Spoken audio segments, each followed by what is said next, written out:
ngayon, bukas at magpakailanman.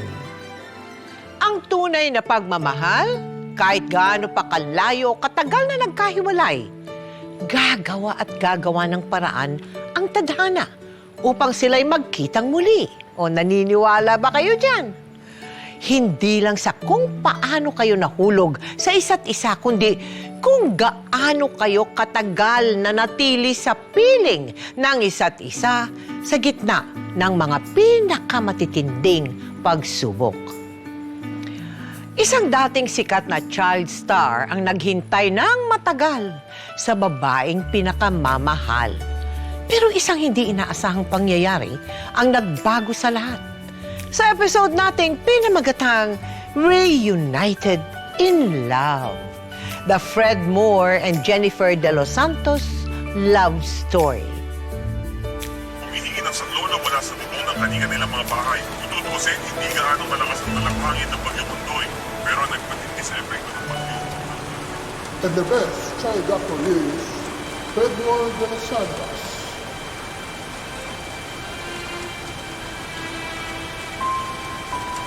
Nature and poor, from sickness and health, to death do us one.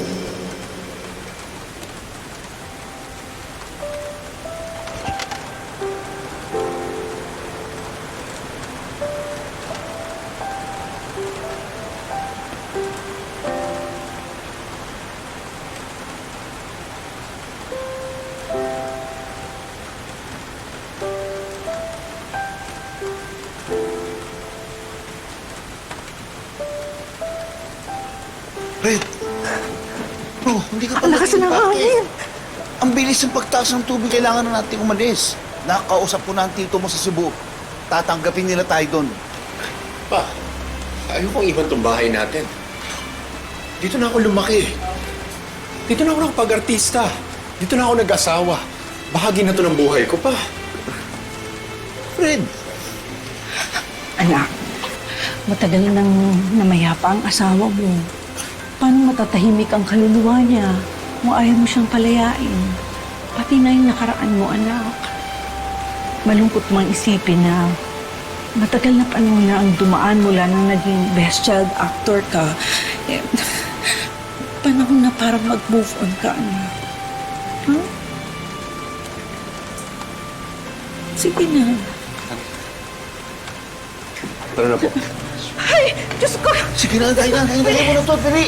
Nang gabi ring iyon, tuluyan ng iniwan ni Fred Moore ang kanilang tahanan.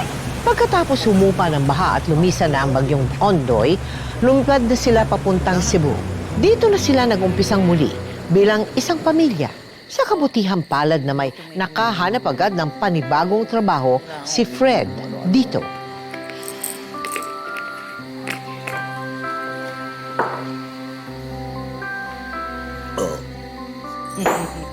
Ikaw naman, hindi ko na kailangan niya kasi basta nandito ka lang sa harap ko, kasama ko, araw-araw.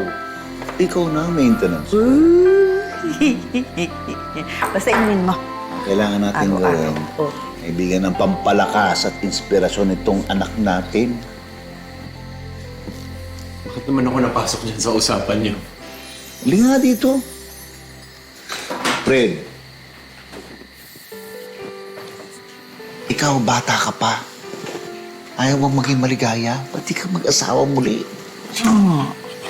Ah, wala na akong panahon para dyan. Busy-busy ako sa trabaho ko bilang assistant ni Konsehal. Alam niyo, na-realize ko na parang showbiz din pala ang politics. Pero ito pa, ma. Hindi to showbiz. Maluwag na sa puso ko na tanggap ko na wala na yung asawa ko. Kasi ngayon, may bago na ako inspirasyon. Ha? Sino yan? Gusto mo talaga malaman, ma? Oo. O, sige, sabihin ko na sa inyo. Sino? Di ikaw, syempre. Ay, naku. Ikaw, alam mo naman. Ikaw din pa, syempre. Ay, nako, iho. Alam mo, para sa amin ng papa mo, ikaw ang best child star hanggang ngayon. Achuchuchut! Matanda na ako pa, ma. Yung bola niyo pa rin ako, ha? Hindi, totoo child star. Walang iba kundi si Fred. Ayun lang po. Hi, Fred. This is Jen. Kamusta ka na? Sinong Jen? Have we met before?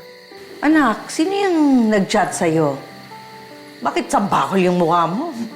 Hindi ko po kilala. Sino ba to? Eh, baka dating tagahanga mo.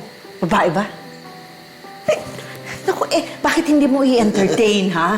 Alam mo, baka yan na yung matagal ko nang dinarasal sa Diyos na babae na ipagkaloob sa'yo. Sige na. Agad? Di ba Oo. naniningil ako Hindi. utang, Malay mo, di ba? Kausapin mo na mabuti. Mas excited ka pa kaysa sa akin. Huwag kang preska. Jennifer, napapanood mo na ba si Fred Moore nung siya ay child actor? Uy, nanalo ng Famous Best Child Actor. Kilala mo na siya. Hindi pa po. Kasi Ay, hindi pa? 6 years old pa lang po ako nung mga time po na yon. 6 years old? Opo. Oo Then nga si Fred naman. Moore po is 12 years old po. Paano kayo nagkakilala? Neighbor ko po kasi sila. Neighbor po namin sila sa Marikina. Ilang taong kayo niyan? Nung high school. Bali, 12 years old na po ako noon, then 18 years old na po si Fred Moore. Okay. Ba't kayo nagkahiwalay? Kasi po, kinuha na po ako ng father ko po sa bahay po ng mother ko. Kasi broken family po kasi ako. Hiwalay po kasi ang parents ko. Ilang taon naman lumipas bago kayo nagkaroon ng, nagka-connection kayo After ulit? 20 years na po. Uy, wow! Ilang taon ka na noon? Opo, so 30-something na po ako eh. 30-something ka? Opo.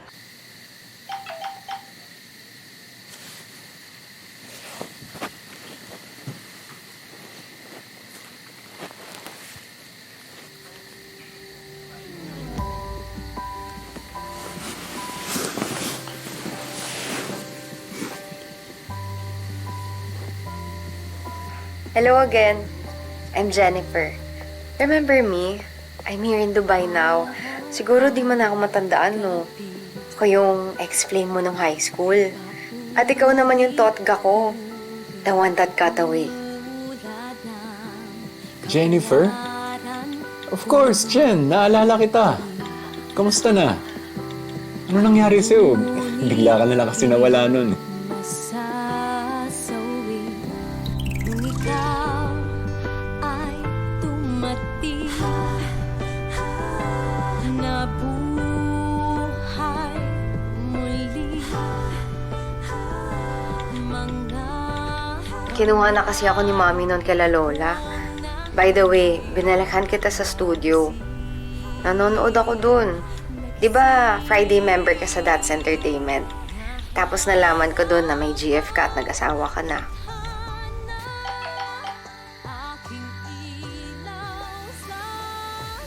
My wife already passed away. Maaga ako na biyudo. Matagal na.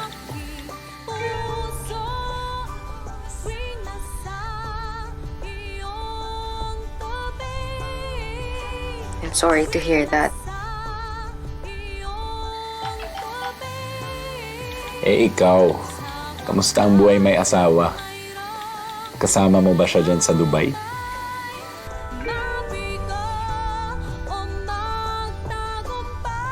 Single pa ako, no? Dalaga pa rin ako hanggang ngayon. ako mawawala.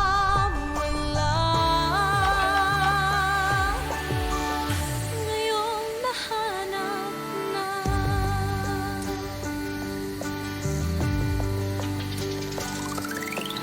Araw at gabi, lagi nang Hello? Hello? Jen? Ikaw ba talaga to? Parang iba yung boses mo. Sa bagay. Wala pa kasing cellphone ng mga panahon na nauna tayo nagkita.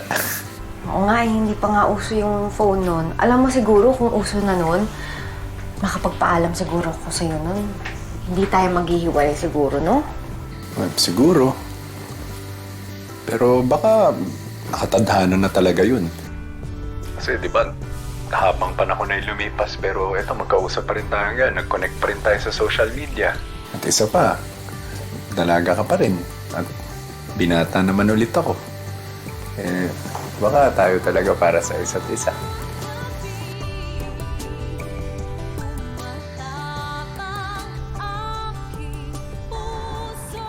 Ano? Naisip pa ba ako today? Mula noon, lagi nang magkausap sa telepono sina Fred Moore at Jennifer. Hanggang sa unti-unting nahulog muli ang loob nila sa isa't isa. Sa loob ng 2 taon, nagsimula sila sa isang tinatawag na long-distance relationship hanggang sa makumbinsi ni Fred Moore si Jennifer na umuwi na ito ng Pilipinas para sa wakas ay magkita na silang muli.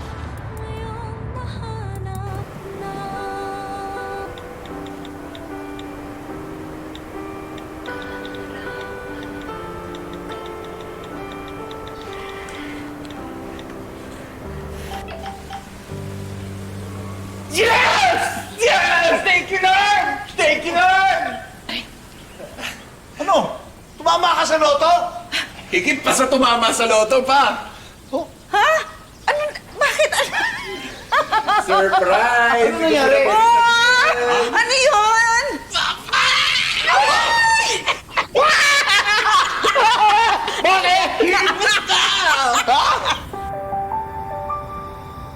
Naku, Jenny! Anak! Mama na itawag mo sa akin, ha? At dito naman kay Alfredo, papa na ang itawag mo sa kanya. Ang mahal ng anak namin, mas minamahal namin. Po, alam mo, maraming salamat talaga at tumating ka sa buhay ng anak ko. Nang dahil sa'yo, parang nabuhay muli si Fred! Sana mawili ka dito sa amin. Masaya kami dito. Hindi ka nakakalis. Maraming salamat din ho dahil mainit ang pagtanggap niyo sa akin. Oo naman, Siyempre! Mahiramin ko muna si Jen, ha? Kasi pagod to galing biyahe. Hindi pa ito natutunan. Oo nga naman. Oo, sige. Sige. Alam mo, gusto ko siya. Pawis na pawis yung likod mo Wala to, okay lang to. Di ba sabi ko nga huwag kang magpapawis? Unti-unti lang naman na ito. Hindi naman to. Palit ka ng damit ha, akin na punasan ko. Sabi sa'yo, baka Lailay, subito ka na. papasma ka. Sige. Ito. Naku, anak, huwag mo nang papakawalan niya si Jennifer. Gusto namin siya. Parang dito pa siya, ma. Bagay na bagay sa child stock.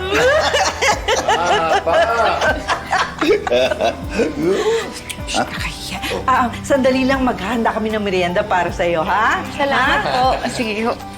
Mami, nilago. Iba talaga sila. Nilago. Makulit talaga yung mga yan. Bulalo. Pero masaya. Hindi nagtagal, nagbunga rin ang pagmamahalan ni na Fred Moore at Jennifer. Pero dahil hindi na nakapagtrabaho sa abroad si Jennifer, hindi naging sapat ang kinikita ni Fred Moore sa kanyang trabaho para sa kanilang binubuong pamilya. Lalong-lalo na nang magkasakit ang anak nilang si Jaguar at naisugod pa ito sa ospital. Grabe ka talaga. Iba talaga pag dati kang artista eh, no? Wala ka pa rin kakupas-kupas, Fred. Pre, alam mo, cash ka nito eh. Magbigyan mo kaya ng date. Pero naman, tahimik na yung buhay ko eh. Ano nga ba? Di ko mo magpapahuli. Di ba? Sige na. Cheers! Cheers! Cheers, Fred! Ang tap naman yung tap. Fred! Ano naman talaga, oh. Pakahiya naman sa inyo, no? Tuloy niyo yung cheers niyo. Sige! Pwede bang pahiram muna si Fred? Ay! Sige, par. Sige na.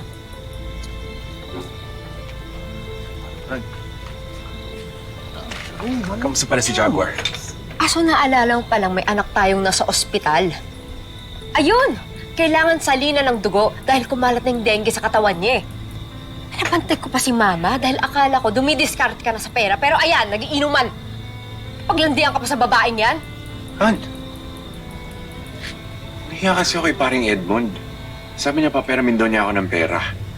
Eh, nakakaya naman kung tatanggihan ko yung mga tagay niya. Tsaka hindi naman ako... Sa tagay o sa babae? Hindi naman ako yung naglalandi. Sabihin mo nga, sa tagay o sa babae? O sabihin mong publicity stunt mo na naman to. Dahil dati kang artista. Alam mo, Fred, Sa tagal nating magkakilala, almost 2 years, nare-realize ko, isip bata ka pa rin. Siguro dahil dati kang child star, no? Hindi ka na nag-mature. Siguro hindi na talaga tayo bagay. Dahil ako, maagang naghiwalay parents ko. Maaga nag-mature yung isip ko. Ikaw, isip bata ka pa rin. Alam mo, ang swerte rin talaga ng ex-wife mo. Maaga siya nawala. Hindi niya kailangang pagpasensya niyang pagkakaisip bata mo. Huwag mo siya itamay dito, ah. Huwag mo siya itamay dito. Ano ba? Sumusobra ka na, ha? Luluwas ako ng Maynila. Doon ko ipapagumot si Jaguar. Ako magpapalaki sa kanya. Kahit kailangang pumunta ng abroad, gagawin ko. Han? Anong gagawin niya sa walang kwentang amang katulad mo, ha? Sabihin mo. Sige na, tuloy mo na yung pag-cheers-cheers mo na. Sige na!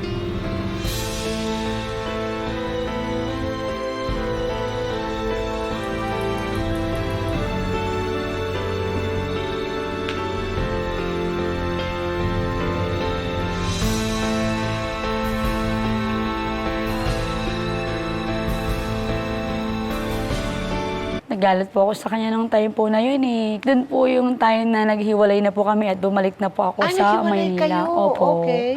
Bumalik na po ako sa Maynila and bumalik po ulit sa Bahrain.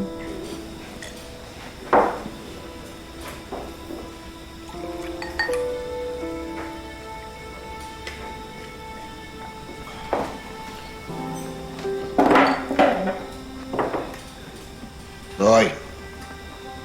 Fred! Papakamatay ka ba? May kabutihan bang naidudulot niyang alak at sigarilyo? Ha? Ito na lang kasi bumubuhay sa akin ngayon, eh. Simula na namatay yung una kong asawa, parang na-paralyze na yung kalahati ng katawan ko. Ngayong iniwan naman ako ni Jen, parang namadyag na yung buong katawan ko. Anak, mahal mo pa ba si Jen? Hindi patunayan mo. Ayusin mo yung buhay mo.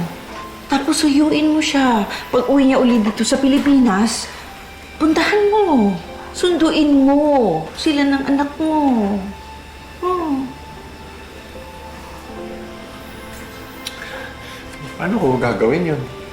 Kasi sino magbabantay sa inyo? Alam mo, may kalagayan nyo eh. Siyempre, di ko kayo pwedeng iwan.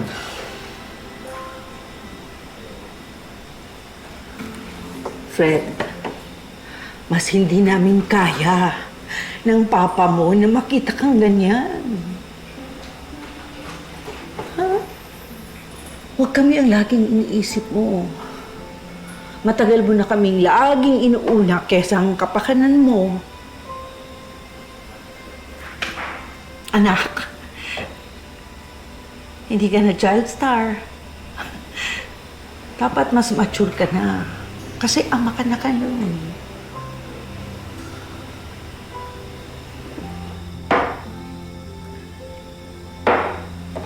Alam mo, Fred, hindi na to showbiz. Totoong buhay na to. Ha? Ikaw lang ang pwedeng magbago sa kwento mo. Kaya gawin mo. Buuin mo uli ang sarili mo. Ha? Sige na, habulin mo si Jen. Para maging masaya ka. Pag masaya ka, edi masaya na rin kami pag inayos mo yung buhay mo. Diba? O di pwede na kami magpahinga pag nangyari na yun. Pero magsalita ng ganyan. Bakit? Matagal mo pang makaka-basketball yung apo mo, no? Tsaka malalaman pa niyo kanino galing tong kabutihan ko. Galing sa'yo. Sinunod ni Fred Moore ang payo ng mga magulang. Labagman sa kanyang kalooban, nilisan niya ang Cebu at muli siyang makipagsapalaran sa Maynila. Hanggang sa mabalitaan niyang babalik na uli sa Pilipinas si Jennifer. Jen! Umalis ka na, baka titing kita. Jen, kanina pa kita welcome back. Sana naman i-welcome mo ako sa buhay mo? Paano ba nalaman na nakauwi na ako galing Bahrain? Ha? At paano mo nalaman kung saan ako nakatira? Hindi na importante kung paano o kung saan. Ang importante ngayon, nagising na ako sa pagkakamali ko.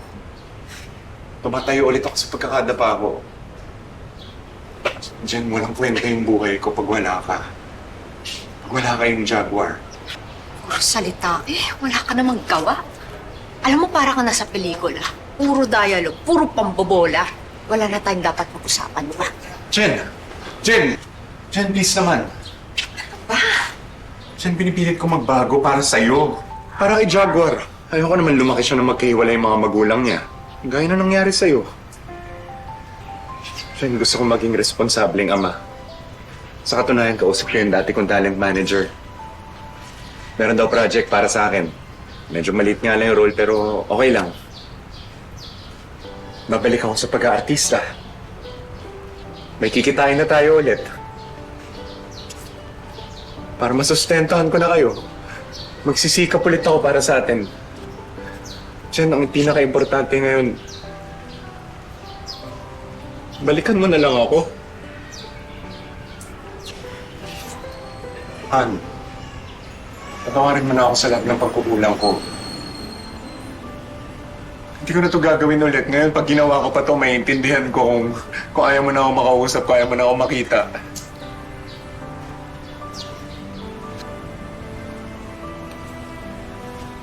So, huwag na ako saktan, ha?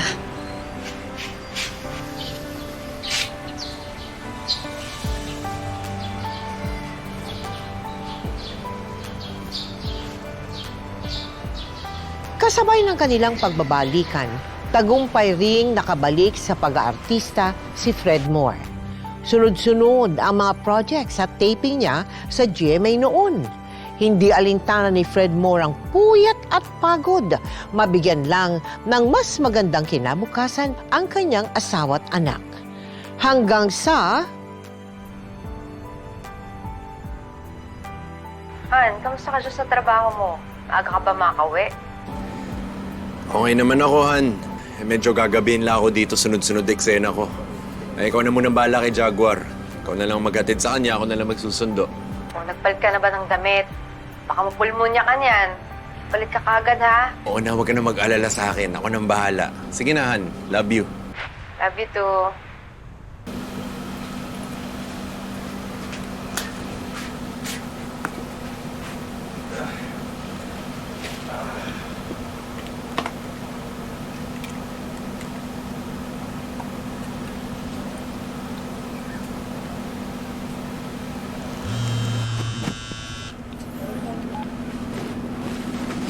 Oh, Ma!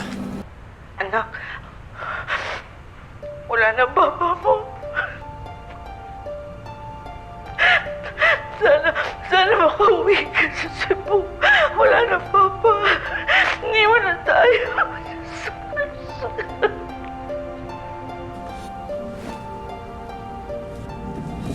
Ay, Diyos ko! Fred Moore, ano nangyayari sa'yo? Tulong! Medic! Medic! Anak, anong nangyayari dyan? Anak! Anak! Night stroke. Possible late stroke po ang pasyente. Anong naging reaksyon niya nung nabalitaan ninyong namatay na yung tatay niya? Nabigla po kami, nabigla po si Fred. Balikan natin, puntahan natin. Jennifer, yung unang mild stroke ni Fred Moore, no? Ano nangyari doon? Ayun po kasi po, mga 2 months before po, nung mangyari po yon, after po ng heat stroke niya, nakita ko na lang po siya sa toilet na wala na po siyang buhay doon.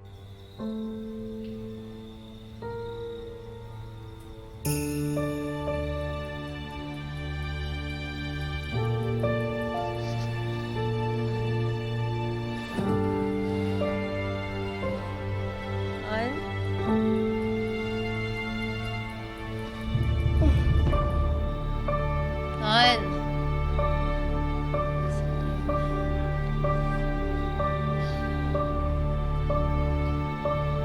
Fred! Fred! Diyos ko, ano nangyari sa'yo? Gising! Fred! Fred! Gising na! Ano nangyari? Gumising ka! Diyos ko, Fred! Ano nangyari?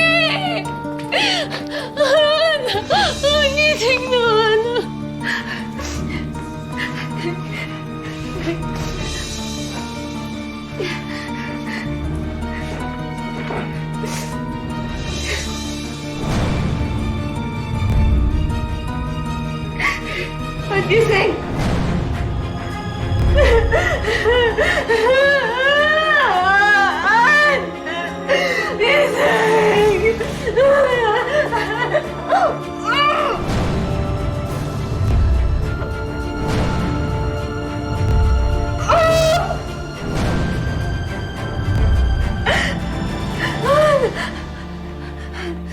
Mayo ka. Wala na ako sa Diyos. Akala ko na wala ako na. Ano nangyari? Wala ko na wala ka na, Fred. Ano nangyari? Bali, ni-revive ko na lang din po siya. Tapang mo naman. Ano po, Jen. pinag-ano ko lang po siya. Sinipr mo? Opo, sinipr ko Marunong ka po siya. mag-CPR? Opo. Oh, really? Tapos good. hanggang sa lahat po ginawa ko pero hindi ko po talaga siya mabuhay. Ma-revive? Hanggang sa, ma-revive po. Hanggang sa nagalit po ako sa kanya dahil bakit niya kami iniwan kaagad. Hanggang sa ang ginawa ko po, pinagkakagat ko na lang po siya. Hindi ko po alam, Tita Mel, kung saan ko po siyang party nakagat ng nasolid ko po siya. Tapos bigla na lang po siyang nag-response. Oh. Gumalaw po siya. Oh. Tapos bigla na po siya nagsalita ng, Han. Sabi niya pong ganun. Tapos yun, nagpasalamat ako kay God. Papa God, thank you. Binalik mo po sa akin yung asawa ko. Sabi ko po sa kanya, marami pong salamat. Sa pagkakataong iyon, mabilis namang nakarecover mula sa isang mild stroke si Fred. Pero makalipas lamang ng ilang buwan, sumakabilang buhay naman ang pinakamamahal na ina ni Fred. Nakauwi naman silang mag-asawa sa Cebu at naihatid niya ang ina sa huli nitong hantungan. Sumunod talaga agad si Mama kay Papa hanggang sa kabilang buhay.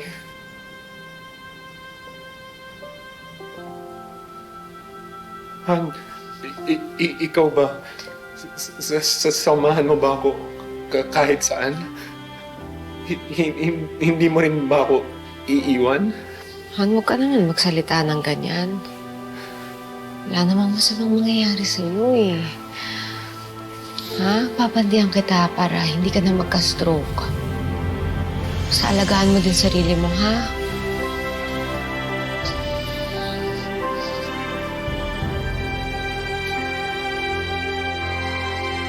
Unti-unti namang nakarecover si Fred.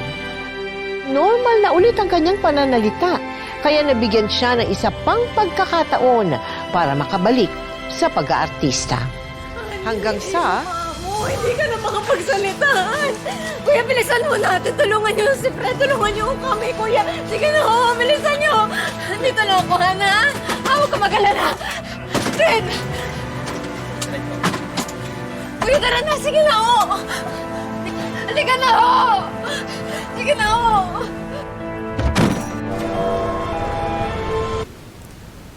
Han, kumain ka ng madami, ha? Para lumakas ka. Ha? Luto ko yan. Sarap. Isa pa. Katapos ito, mag-exercise tayo. Hindi na lang. Ayaw mo kasi mag-physical therapy eh. Mas mabilis ka makakagaling doon. Isa pa. Ako na. Ako na lang. Sige na.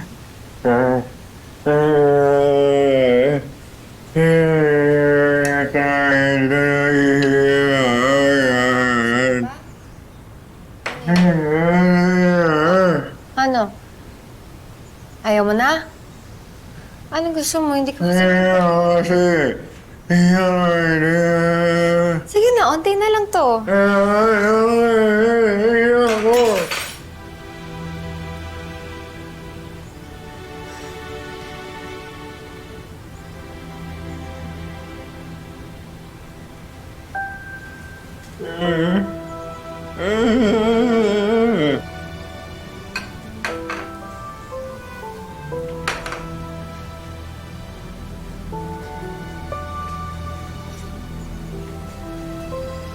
Huwag ka mag-alala. Alagaan kita, ha? Kami yan sa akin. Ito naman. Sorry, ha? Hindi ko alam. Ako bahala. Ano mahiya sa akin? Love. Sensya ka na.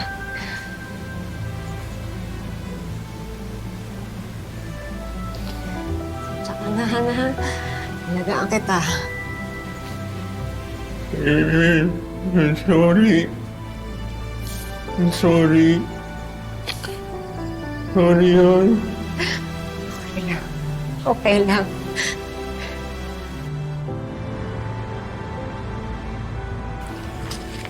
Mari, salamat sa pag-order mo, ha? Basta pag naubos, sabihan mo ako agad. Alam mo naman, kailangan ko ng racket. Pinapaaral pa kami, anak. Mari, bakit hindi ka na lang mag-abroad ulit? Malaking sahod mo doon dati, di ba?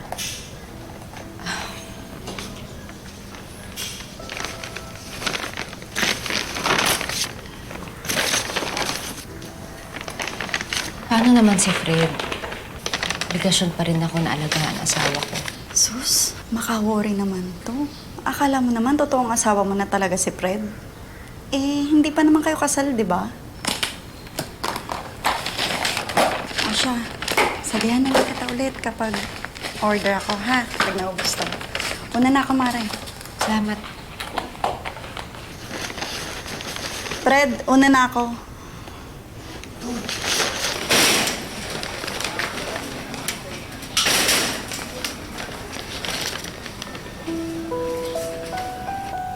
Sa kabila ng tantrums at kasungitan ni Fred Moore, ay patuloy siyang inunawa at inalagaan ni Jennifer.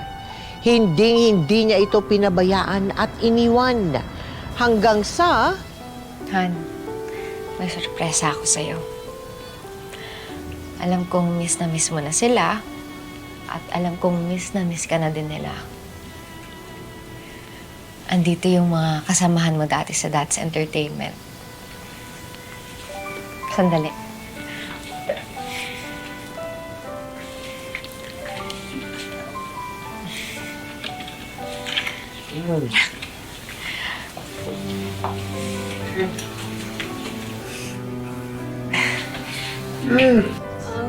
Maraming salamat po sa inyo, sa pagdalaw po kay Fred. And maraming pong salamat sa tulong po na binigay niyo rin kay Fred Moore. Ano naramdaman ni Fred Moore nung dinalaw siya ng mga, alam mo na yung mga dati niyang mga kasamahan sa That's Entertainment? Umiyak po siya sa tuwa. Umiyak siya? Opo, umiyak po siya sa tuwa. Nakita ko din po yun. Kasi ang saya-saya po niya nung nakita niya po sila Sir Mike Castillo. Oo. Sina John. Niyakap niya po kagad. Tapos umiiyak po siya. Kasi sobrang tagal na nga rin po. Ngayon lang po nila nakita si Fred. Ngayon po. Sobrang saya po niya. Sige nga, mag-practice tayo para hindi tuluyang umurong yung dila mo. Sige. Sabihin mo, thank you. Thank you. Thank you. Ayan, lagi mo lang sabihin yan, ha? Para ma-practice natin. Han, Hmm. I love you. Love you. I love you too, Han. Talaga, pinapakilig mo pa ako, eh.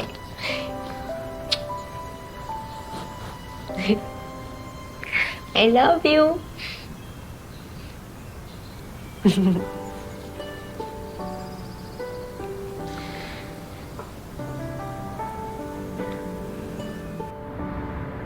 Kissing pa din ang Fred ko. Alam mo, parang ikaw pa rin yung batang artistang kinakikiligan ko. Nagulong pa ako. Fred, papayag ka ba kung...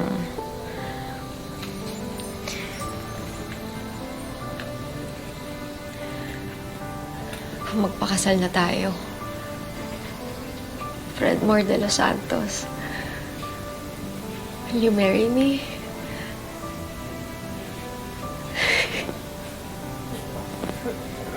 Hold on. Hold on. Hold on. Naga? Siyempre naman, ako nandito. I love you.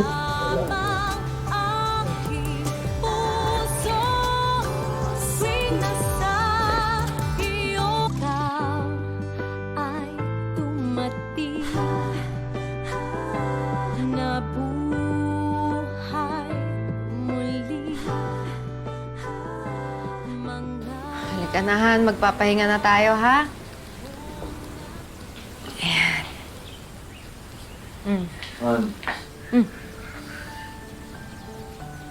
Ano Ikaw talaga, anong gusto mong Wag na.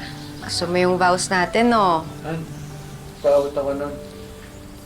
Eto? Oh, tatayo ka? Halika, tulungan kita.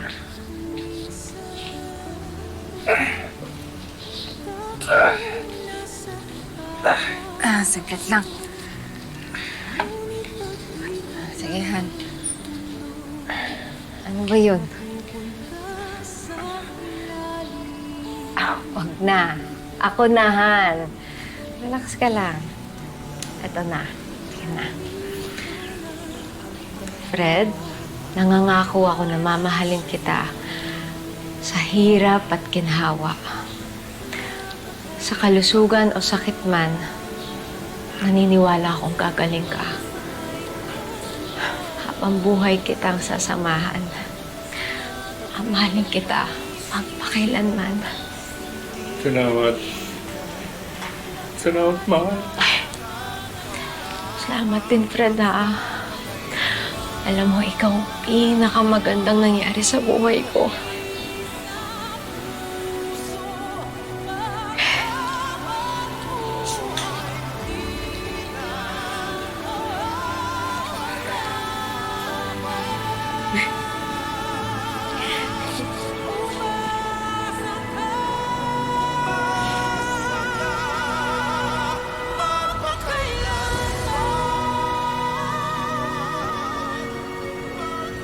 Saan ka kumukuha ng lakas ng una muna ng katawan din, no?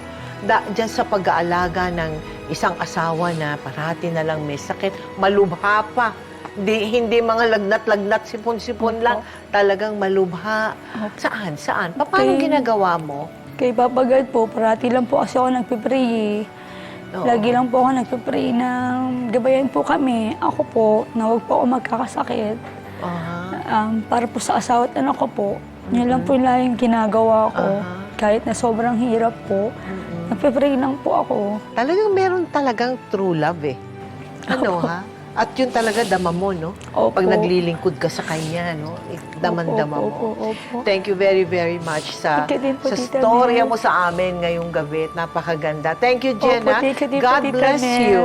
Maraming po salamat. And Fred Moore and Jaguar. Opo. Thank you po. Maraming po salamat. Thank you very Thank you much. po. Salamat. Maraming salamat po sa mga taong tumulong sa akin. I love you all. Sundan po sa mga. Thank you very much. Sa panahong madaling sumuko, maghiwalay at mag-move on, ang tunay na pag-ibig, pinipiling manindigan sa gitna ng hirap, sakit at kahinaan. Kaya mga mahal kong ka-millennials, Gen Zs at Gen Alphas, kapag true love, walang iwanan dahil hindi ito basta sinusukuan. Ngayon, bukas at magpakailanman.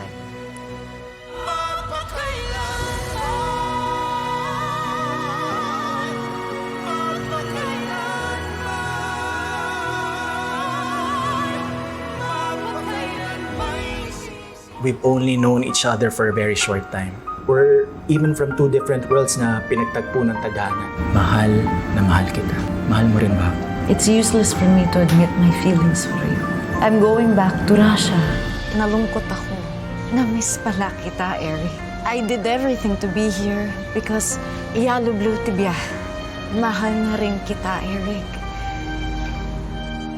From Russia with love.